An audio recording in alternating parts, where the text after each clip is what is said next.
أعوذ بالله من الشيطان الرجيم. بسم الله الرحمن الرحيم.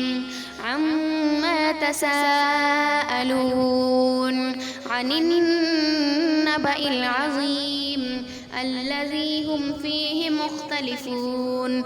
كلا سيعلمون ثم كلا سيعلمون.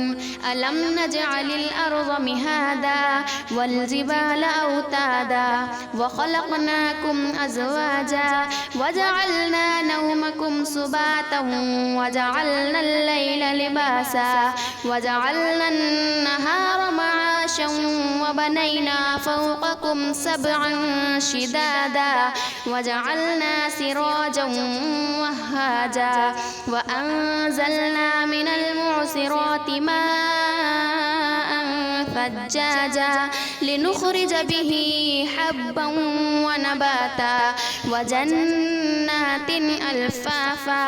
إن يوم الفصل كان ميقاتا.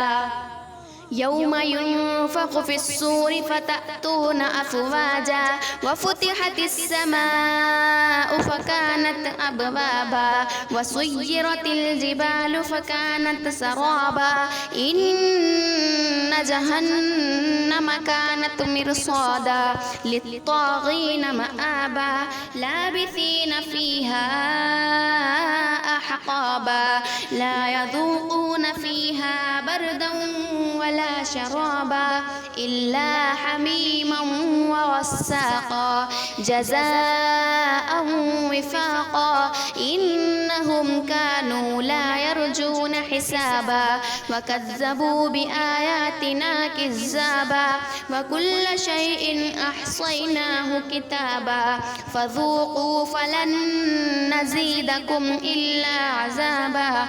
إن للمتقين مفازا حدائق وأعنابا وكواعب أترابا وكأسا دهاقا لا يسمعون فيها لغوا ولا كذابا جزاء من ربك عطاء حسابا.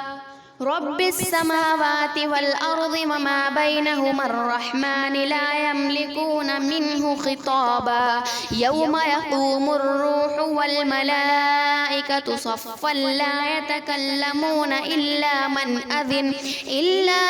أذن له الرحمن وقال صوابا. ذلك اليوم الحق فمن شاء اتخذ إلى ربه مآبا. إنا أنذرناكم عذابا قريبا يوم ينظر المرء ما قدمت يداه